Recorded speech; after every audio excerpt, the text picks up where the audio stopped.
வேதத்திலே ஒரு அருமையான வசனம் இப்படியாக கூறுகிறது. சங்கீதம் 112:5 இறங்கி கடன் கொடுத்து தன் காரியங்களை நியாயமானபடி நடப்பிக்கிற மனுஷன் பாக்கியவான், அவன் என்றென்றைக்கும் அசைக்கப்படாதிருப்பான். தன் காரியங்களை நியாயமானபடி நடப்பிக்கிற மனுஷன் பாக்கியவான் என்று வேதம் கூறுகிறது. இதை எப்படி புரிந்து கொள்வது? உதாரணமாக, நீங்கள் ஒரு தொழில் செய்கிறீர்கள் என்று வைத்துக் கொள்ளுங்கள், அல்லது ஒரு வியாபாரம் செய்கிறீர்கள் என்று வைத்துக் கொள்ளுங்கள். உங்களுக்கு அநேக காரியங்கள் செய்யப்பட வேண்டியது இருக்கும், அநேக வேலைகள் செய்யப்பட வேண்டியது இருக்கும். உடனடியாக அதற்காக ஒரு வேலையாட்களை நீங்கள் பணி அமர்த்துவீர்கள். அவர்களுக்கு நியாயமானபடி கூலி கொடுக்கிறீர்களா? சற்று யோசித்து பாருங்கள். தன் காரியங்களை நியாயமானபடி நடப்பிக்கிறவன் பாக்கியவான். இரண்டாவதாக, அந்த தொழிலை வளர்ப்பதற்கு ஒருவேளை குறுக்கு வழியில் செல்லாமல் நேர்மையான வழியில் அல்லது நியாயமான ஒரு வழியிலே நீங்கள் அந்த தொழிலை வளர்க்கிறீர்களா? நீங்கள் நியாயமானபடி உங்கள் காரியங்களை நடப்பிக்க வேண்டும் என்று வேதம் சொல்லுகிறது. அப்பொழுது நீங்கள் பாக்கியவானாய், தேவனால் ஆசீர்வதிக்கப்பட்டவர்களாய் நீங்கள் இருப்பீர்கள். அந்த ஐஸ்வர்யத்தில் உங்களுக்கு வேதனை இருக்காது என்று வேதம் கூறுகிறது. இன்றைய நிலை என்ன? அநேக இடங்களிலே எப்படிப்பட்ட ஒரு நிலைமை இருக்கிறது தெரியுமா? யாக்கோபு 5:4 இப்படியாக கூறுகிறது. இதோ உங்கள் வயல்களை அறுத்த வேலைக்காரருடைய கூலி உங்களால் அநியாயமாய் பிடிக்கப்பட்டு கூக்குரல் இடுகிறது. அறுத்தவர்களுடைய கூக்குரல் சேனைகளுடைய கர்த்தரின் செவிகளில் பட்டது. பூமியிலே நீங்கள் சம்பிரமமாய் வாழ்ந்து சுக போகத்தில் உழன்றீர்கள். கொளுத்தவைகளை அடிக்கும் நாளில் நடக்கிறது போல உங்கள் இருதயங்களை போஷித்தீர்கள். ஆம், அநேக இடங்களில் இப்படிப்பட்ட சூழ்நிலையை தான் இன்று நாம் பார்க்கிறோம். வேலைக்காரருக்கு சரியானபடி கூலி கொடுப்பதில்லை. அவர்கள் காலை முதல் இரவு வரை பல மணி நேரங்கள் மிகவும் கடினமாய் உழைக்கிறார்கள், வேலை செய்கிறார்கள். ஆனால் மிகவும் சொற்பமான ஒரு கூலியையே அவர்கள் பெறுவதை இன்றைய சமூகத்திலே நான் பார்த்து கொண்டிருக்கிறேன். பிறகு எப்படி அவர்களால் உற்சாகமாய் வேலை செய்ய முடியும்? வாங்கிற கூலியினால் அவர்களால் வாழ்க்கையை ஓட்ட முடிவதில்லை. அவருடைய தேவை முழுவதுமாய் சந்திக்கப்படவில்லை. ஆனால் உழைப்பு காலை முதல் இரவு வரை உழைக்க வேண்டியது இருக்கிறது. ஆகவே அவர்களுக்கு தங்கள் வேலையை வெறுக்கிறார்கள். ஏதோ வேறு வழியின்றி கடமைக்காக அவர்கள் செய்கிறார்கள். அப்படிதான் அன்று எகிப்திலே இஸ்ரவேல் ஜனங்களை அடிமை கொண்ட எகிப்தியர் வேலை வாங்கினார்கள் என்று நாம் வேதத்திலே பார்க்கிறோம். இஸ்ரவேலருக்கு அவர்களது ஜீவனும் வெறுப்பாய் இருந்ததாம். அப்படிப்பட்ட கடினமான ஒரு சூழ்நிலையில் அன்றைக்கு இஸ்ரவேல் ஜனங்கள் தவித்தார்கள். அதே போன்ற இன்றைக்கு அநேக வேலைக்காரர்கள் மிகவும் தவித்து போன ஒரு சூழ்நிலையிலே வேண்டா வெறுப்பாக வேலைகளை அவர்கள் செய்வதை நான் பார்க்க முடிகிறது. தன் காரியங்களை நியாயமானபடி நடப்பிக்கிறவன் பாக்கியவான் என்று சொல்லுகிறது. அவர்களுக்கு சரியான ஒரு கூலியை கொடுக்க வேண்டும். ஒருவேளை சிலர் சொல்லுவார்கள், நான் சரியான தேதியிலே கூலியை கொடுத்து விடுகிறேன் என்று. உங்கள் கூலி நியாயமானபடி இருக்கிறதா? அதையும் வேதம் பார்க்கிறது. ஆம், மத்தேயு 20 இயேசு கிறிஸ்து ஒரு உவமையை கூறுகிறார். ஒரு மனிதன் இருக்கிறான், அவனுக்கு வயல் இருக்கிறது. அங்கே வேலை செய்ய ஆட்களை அவன் கூப்பிட்டு வருகிறான். காலை முதல் அவன் வேலைக்கு ஆட்களை கொண்டு வந்து கொண்டிருக்கிறான். அதிகாலையில் சென்று சில பேரை வேலைக்கு கூப்பிட்டு வருகிறான். அதிகாலையில் போய் கூப்பிட்டு வருகிறான். சிலரை 9 மணிக்கு போய் வேலைக்கு கூப்பிட்டு வருகிறான். சிலரை 12 மணிக்கு கூப்பிட்டு வருகிறான். சிலரை 3 மணிக்கு கூப்பிட்டு வருகிறான். சிலரை சாயங்காலம் 5 மணிக்கு போய் வேலைக்கு கூப்பிட்டு வருகிறான். ஆனால் அத்தனை பேரிடம் அவன் சொல்லுகிற ஒரே ஒரு காரியம் என்ன தெரியுமா? உங்களுக்கு நியாயமானபடி கூலி கொடுப்பேன் என்பதுதான். ஆம், வேத வசனத்தை நாம் பார்ப்போம். மத்தேயு 20ஆம் அதிகாரம் 7ஆம் வசனம். 11ஆம் மணி வேளையிலும் அவன் போய் சும்மா நிற்கிற வேறு சிலரை கண்டு, நீங்கள் பகல் முழுவதும் இங்கே சும்மா நிற்கிறதென்ன என்று கேட்டான். அதற்கு அவர்கள், ஒருவரும் எங்களுக்கு வேலையிடவில்லை என்றார்கள். அவன் அவர்களை நோக்கி, நீங்களும் திராட்சை தோட்டத்துக்கு போங்கள், நியாயமானபடி கூலி பெற்றுக் கொள்வீர்கள் என்றான். ஆம், இங்கே சிலர் வேலை இல்லாமல் அவர்கள் சும்மா நின்று கொண்டிருக்கிறார்கள். அவர்களுக்கு ஒருவரும் வேலை கொடுக்கவில்லை. அப்படி என்று சொன்னால் அவர்களுக்கு அன்றைக்கு வருமானம் இருக்க போவது இல்லை. அவர்களுடைய தேவைகள் அன்று சந்திக்கப்படவில்லை. அது நிமித்தம் அவர்களுக்கு அன்று சாப்பிட உணவு இருக்குமா இல்லையா என்பது தெரியாது. ஒரு நாள் வேலையில்லை என்று சொன்னால் கூட அவர்களுக்கு தடுமாற்றம் வந்துவிடும், உணவு கூட கிடைக்காமல் வந்துவிடும். ஆம், என்னுடைய தந்தையார் கூட அவர்களுடைய சிறு வயதிலே அப்படிப்பட்ட ஒரு சூழ்நிலையில் வாழ்ந்ததாக கூறுவதுண்டு. அன்று வேலைக்கு போய் வந்தால்தான் இரவு ஒரு கஞ்சி குடிப்பதற்கு எங்கள் வீட்டில் வாய்ப்பு இருக்கிறது, வழி இருக்கிறது.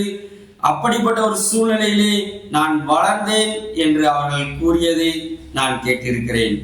இப்படிப்பட்ட சூழ்நிலையில் கூலிக்காரர்கள் இருக்கிறார்கள். ஆனால் இந்த பணக்கார வயல்வெளி வைத்திருக்கிற மனிதர் என்ன கூறுகிறார் தெரியுமா?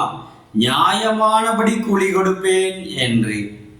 அது மாத்திரமல்ல, அவர் கொடுத்த கூலி காலையில் வந்து வேலை செய்தவர்களுக்கும் சமமாக இந்த கடைசி நேரத்திலே வேலைக்கு வந்தவர்களுக்கும் அவன் கொடுத்தான். ஏன்? அவனுடைய இரக்க குணம், அவனுடைய தயாள குணம், தன்னை போல இந்த மனிதனும் வாழ வேண்டும் என்று சொல்லிதான் அவனுக்கு ஒரு வாய்ப்பை கொடுத்தது மாத்திரம் அல்ல, அவனிடத்திலிருந்து அந்த குறைவான நேரத்திலே குறைந்த வேலையை தான் பெற்றுக்கொள்ள முடியும் என்று அவனுக்கு தெரியும். ஆனாலும் அவன் குறைந்த வேலை செய்தாலும் அவர்கள் வாழ வேண்டும், அவர்கள் சுகமாய் இருக்க வேண்டும் என்று சொல்லி, வேலை இல்லாமல் தவிக்கிறார்கள் என்று சொல்லி அவர்களுக்கு ஒரு வாய்ப்பையும் கொடுத்து அவர்களுக்கு அந்த முழு நாளின் சம்பளத்தையும் கொடுக்கிறான். இப்படியாக அவர்களுடைய கண்ணீரை அவன் போக்குகிறான். வேலை இல்லையே என்று சொல்லி நாள் முழுவதும் அவர்கள் கண்ணீர் வடித்திருக்க கூடும். ஆனாலும் சாயங்காலம் ஒரு வேலையை கொடுத்து அவர்களுக்கு அந்த நாளின் கூலியையும் கொடுத்து அவர்கள் சுகமாய் வாழ்ந்திருக்கும்படியாய் தன்னுடைய உழைப்பின் மூலம், தன்னுடைய தொழிலின் மூலம் அவர்களுக்கு தன்னுடைய விவசாய தொழிலின் மூலம் அவர்களுக்கு ஒரு நன்மையை கொண்டு வருவதை நாம் பார்க்கிறோம். ஆம் பிரியமானவர்களே, இன்றும் கூட நீங்கள் தொழில் செய்கிறீர்கள், கர்த்தரால் ஆசீர்வதிக்கப்பட்டிருக்கிறீர்கள், எல்லாம் மகிழ்ச்சி தான். ஆனால் அதன் மூலம் மற்றவர்களுக்கு நீங்கள் நன்மை செய்கிறீர்களா? அப்பொழுது பாக்கியவான்களாய் இருப்பீர்கள், என்றைக்கும் அசைக்கப்படாதிருப்பீர்கள் என்று வேதம் கூறுகிறது. ஆம் பிரியமானவர்களே, இன்று ஆலயத்தில் கூட வேலை செய்கிறவர்கள், கிறிஸ்தவ ஆலயம் நடத்துகிற கல்வி நிறுவனங்களே வேலை செய்கிறவர்கள் கூட எங்களுக்கு மிகவும் குறைவான சம்பளமே இருக்கு என்று சொல்லி அவர்கள் வேதனைப்படுவதை, அவருடைய இருதயத்தின் அங்கலாய்ப்பை நான் கேட்டுக்கொண்டிருக்கிறேன். ஆம், பள்ளிக்கூடத்தில் வேலை பார்ப்பவர்களுக்கு, வயதான மனிதர்களுக்கு வெறும் 3000 சம்பளம் மாதம் கொடுக்கிறார்களாம், 2500 மாதம் கொடுக்கிறார்களாம். அப்படி என்று சொன்னால் ஒரு நாளைக்கு 100 ரூபாய் கூட அவர்கள் கூலி கிடைப்பதில்லை. இன்றைய விலைவாசியின் மத்தியிலே, அந்த வயதான காலத்திலே, பலன் குன்றிய காலத்திலே அவர்கள் வேலைக்கு வருகிறார்கள் என்று சொன்னால் எவ்வளவு எப்படிப்பட்ட ஒரு வறுமையான சூழ்நிலை அவர்களுக்கு இருக்கக்கூடும். அவர்கள் காலை முதல் மாலை வரை அவர்கள் கால் கடுக்க அவர்கள் வேலை செய்வதை என்னால் பார்க்க முடிகிறது. ஆனால் ஒரு நாளைக்கு சம்பளம் 100 ரூபாய் கூட கிடையாது. அப்படி என்று சொன்னால் அவர்கள் எப்படி வாழ்வார்கள்? இந்த வயதான நேரத்திலே அவர்களுக்கு எத்தனை மருத்துவ செலவுகள் இருக்கக்கூடும், எத்தனை சத்து மிகுந்த ஒரு ஆதாரங்களை அவர்கள் உண்ணக்கூடிய ஒரு தேவை எழும்பக்கூடும். ஆனால் நிறுவனங்கள் எப்படி அவர்களை வேலை வாங்குகிறது? அவர்களுடைய இரத்தத்தை கூட உறிந்து வேலை வாங்குவது போன்ற ஒரு சூழ்நிலை தான் என்று நாம் பார்க்கிறோம். அவர்களிடம் பேசினால் ஒரு மகிழ்ச்சியற்ற ஒரு சூழ்நிலை தான், வேறு வழியின்றி அந்த வேலையை தொடர்வதை நாம் பார்க்கிறோம். அப்படி என்று சொன்னால் அவர்களுடைய வறுமையை இந்த நிறுவனங்கள் பயன்படுத்திக் கொள்வதை தான் என்னால் காண முடிகிறது. ஆனால் இந்த ஐஸ்வர்யமுள்ள இந்த வயல்வெளிக்காரன் எப்படி அவர் கூலி கொடுக்கிறார்? அவர்களுடைய வறுமையை பார்த்து அவர்கள் வாழ்க்கைக்கு போதுமானபடி அவர்களுக்கு வாய்ப்பையும் வேலையும் அவர்கள் கொடுக்கிறார். ஆம் பிரியமானவர்களே, நீங்கள் உங்கள் நிறுவனத்தில் எப்படிப்பட்ட காரியங்களை செய்கிறீர்கள்? வெறும் லாப நோக்கத்தோடு பார்த்து கொண்டிருக்கிறீர்களா? நீங்கள் லாபத்தை அதிகமாய் எடுக்க வேண்டும். யாக்கோபு 5ஆம் அதிகாரத்தில் பார்ப்பது போல பூமியிலே நீங்கள் சம்பிரமமாய் வாழ வேண்டும், சுக போகத்தில் உழன்ற வேண்டும் என்று சொல்லி வறுமையில் இருப்பவர்களை நீங்கள் அதிகமாய் வேலை வாங்குகிறீர்களா? சற்று யோசித்து பாருங்கள். அவர்களுடைய கூலி தேவனை நோக்கி கூப்பிடும்.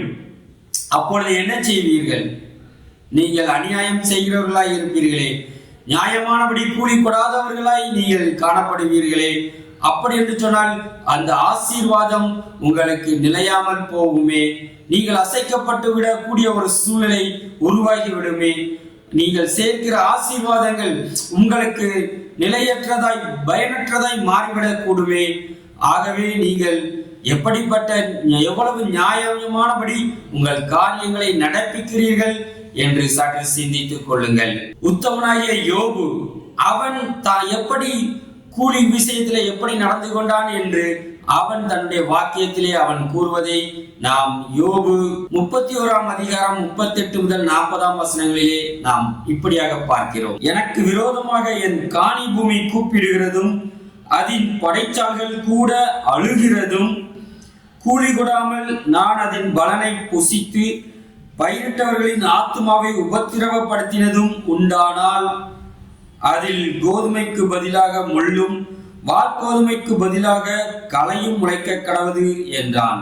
யோபு தன்னுடைய வயல் நிலங்கள் கூட வேலைக்காரன் மாத்திரமல்ல, தன்னுடைய வயல் நிலங்களுக்கு கூட சரியான ஓய்வு கொடுத்து சரியான உரங்கள் போட்டு அதை கூட அதிகமாய் பாடாய்படுத்தவில்லை என்று அவன் கூறுவதை பார்க்கிறோம். அவனுடைய படைச்சால்கள், அவனுடைய உழவு கருவிகள் கூட சற்று அழகான ஒரு ஓய்வை கொடுத்து அது அழாதபடிக்கு அளவில்லையாம். அப்படியாக அவன் கூறுகிறான். அப்படி என்று சொன்னால் என்ன? தன்னுடைய அந்த கருவிகளுக்கு கூட அவன் ஓய்வு கொடுத்து அதை சரியாக முறையாக பராமரித்து அது எளிதாக வேலை செய்யக்கூடிய அளவுக்கு அதை பத்திரமாக பார்த்து கொண்டவனாய் அவன் இருந்திருக்கிறான். வேதத்தில் கூட நாம் வாசித்தோம் என்று சொன்னால் 6 ஆண்டுகள் நாம் வயல்வெளியை பயன்படுத்தி கொண்டு 7ஆம் ஆண்டுகள் அந்த வயல்வெளியை பயன்படுத்தாமல் விட வேண்டும் என்று இஸ்ரவேல் ஜனங்களுக்கு அன்று தேவன் சொல்வதாக நாம் பார்க்கிறோம். 1 ஆண்டு ஓய்வு, 6 ஆண்டுகள் அந்த பூமி அந்த இஸ்ரவேல் ஜனங்களுக்கு பலனை கொடுக்க வேண்டும், விவசாயம் நடக்க வேண்டும். 7ஆம் ஆண்டு அதற்கு ஒரு ஓய்வை தேவன் கட்டளையிடுவதை நாம் பார்க்கிறோம். அதே போல இந்த யோபும் கூட ஒரு ஓய்வை கட்டளையிட்டிருக்கக்கூடும். அது நிமித்தம் அந்த பூமியையும் அந்த கருவிகளையும் கூட அவன் நன்றாக பத்திரமாக வைத்திருந்திருக்கிறான். கருத்தாய் அதை விசாரித்திருக்கிறான். வேலைக்காரர்களையும் அப்படியாக அவன் நன்றாக வைத்திருக்கிறான். அவர்களுக்கு கூலியை அவன் கொடுத்திருக்கிறான். அவர்கள் வேதனைப்படாதபடிக்கு, கண்ணீர் வடியாதபடிக்கு யோபு வாழ்ந்திருக்கிறான் என்று அவன் கூறுவதை நாம் அறிந்து கொள்ள முடிகிறது. ஆம் பிரியமானவர்களே, தன் காரியத்தை நியாயமானபடி நடப்பிக்கிறவன் பாக்கியவான். எந்த வேலையானாலும் சரி, ஒருவேளை உங்கள் வீட்டில் ஒரு மின்சாதனம் பழுதாகிவிட்டது, உங்கள் வீட்டில் தண்ணீர் போகும் குழாயில் ஒரு பிரச்சனை, இப்படியாக அநேக சிறு சிறு வேலைகளுக்கு கூட நீங்கள் மற்ற மனிதரை கூப்பிடக்கூடும். அவர்கள் வரும் பொழுது அவர்கள் ஒரு சிறு அரை மணி நேரம் தான் ஒரு வேலை இருக்கலாம். அதற்காக நான் இவ்வளவுதான் கொடுப்பேன், அரை மணி நேரத்திற்கு இவ்வளவு ஒரு நாள் கூலியா என்று கூட ஒரு வேலை நீங்கள் நினைத்து அவர்களுக்கு குறைவாக கொடுக்கலாம். அப்படி அதற்காகவே அநேகர் இப்படிப்பட்ட சிறு வேலைகளுக்கு இன்று வராமல் போவதை கூட நாம் பார்க்கிறோம். ஆனால் இந்த ஐஸ்வர்யவானுடைய அந்த விவசாயியோட ஐஸ்வர்யமான அந்த விவசாயி, அவர் 5 மணிக்கு வந்த வேலைக்காரருக்கு கூட நாள் முழுவதும் வேலை செய்த ஊழியக்காரருக்கு ஏற்ற சம்பளத்தை அவர் கொடுத்தார். சாயங்காலத்திலே அவர் சம்பளம் கொடுத்தார் என்று பார்க்கிறோம். அப்படி என்று சொன்னால் ஒரு 6 மணி இருக்கலாம். வெறும் 1 மணி நேரம் வேலை பார்த்த அந்த மனிதருக்கும் அந்த ஒரு நாள் கூலியை அவர் கொடுத்திருக்கிறார். எவ்வளவு ஒரு மனிதர்களை நேசித்து பணத்தை பிரதானமாக நினைக்காமல் அந்த மனிதர்களுடைய வாழ்க்கையை பார்த்து கருத்தாய் விசாரிக்கிற ஒரு நல்ல ஒரு ஐஸ்வர்யமுள்ள விவசாயியாக அவர் இருந்திருக்க கூடும். ஆம் பிரியமானவர்களே, அதுதான் நியாயமானபடி தன் காரியத்தை நடப்பிக்கிற ஒரு மனிதன் என்று நாம் வேதத்திலே பார்க்கிறோம். இன்றைக்கும் நீங்கள் அப்படிப்பட்ட காரியத்தை நீங்கள் செய்யக்கூடுமோ? நானும் கூட என்னுடைய வீட்டிற்கு இப்படி சிறு வேலைக்கு வருகிறவர்களுக்கு அவர்கள் கேட்பதற்கும் அதிகமாக என்னால் இயன்ற பணத்தை நான் கொடுப்பேன். ஒரு நாளும் அவர்கள் கேட்பதை காட்டிலும் குறைந்த பணத்தையோ அவர்களுக்கு இவ்வளவு போதும் என்று நான் சொல்லுகிற ஒரு காரியத்தையோ ஒரு நாளும் நான் எனக்கு அறிந்து நான் சொன்னதில்லை. ஆம் பிரியமானவர்களே, தன் காரியங்களை நியாயமானபடி நடப்பிக்கிற மனுஷன் பாக்கியவான் என்று வேதத்திலே பார்க்கிறோம். அப்படி கூலி கொடாமல் அநியாயமாய் சம்பாதிக்கிற ஐஸ்வர்யவான்களுடைய ஐஸ்வர்யம் அவள் நிலைமை என்ன ஆகிறது என்றுதான் அந்த யாக்கோபு 5ஆம் அதிகாரம் ஆரம்பத்திலே நாம் இப்படியாக வாசிக்கிறோம். ஐஸ்வர்யவான்களே கேளுங்கள், உங்கள் மேல் வரும் நிர்பந்தங்களின் நிமித்தம் அலறி அழுங்கள். உங்கள் ஐஸ்வர்யம் அழிந்து உங்கள் வஸ்திரங்கள் பொட்டரித்து போயின. உங்கள் பொன்னும் வெள்ளியும் துரு பிடித்தது. அவைகளில் உள்ள துரு உங்களுக்கு விரோதமாக சாட்சியாயிருந்து அக்னியை போல உங்கள் மாம்சத்தை தின்னும். கடைசி நாட்களிலே பொக்கிஷத்தை சேர்த்தீர்கள் என்று வேதம் கூறுகிறது. ஆம் பிரியமானவர்களே, நியாயமானபடி உங்கள் காரியங்களை நடப்பித்துக் கொள்ளுங்கள்.